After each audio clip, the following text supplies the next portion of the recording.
ധനീഷേ cherry വേണോ? ഉള്ളിൽ സൂചി മുള്ളാലേ ഉള്ളിൻ കോർത്ത കണ്ണാലേ നിന്നിൽ കണ്ണു വച്ചേ ഞാൻ ഇന്നലെ നിന്നെ കണ്ട നേരത്ത് ഉള്ളിൽ മേഘമൽഹാറ് മോഹക്കായലാകെ നീലാമ്പല്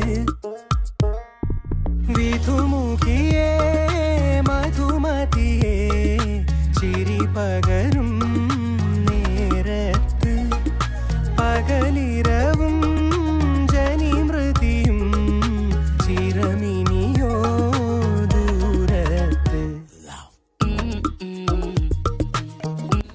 ഏതാ ആദ്യം കഴിക്കണ്ടേ? നമ്മൾ കഴിച്ചു ആദ്യം.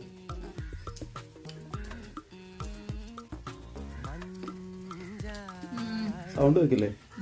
നല്ല കറുമുറ നല്ല രസമുണ്ട്. അപ്പൊ ചെറിയ കിട്ടുന്നവരൊക്കെ ഇതൊന്ന് ഉണ്ടാക്കി നോക്കാം. കുറച്ച് 2-3 ദിവസത്തെ പണിയുണ്ട് എങ്കിലും സംഭവം ഉഷാറാണ്.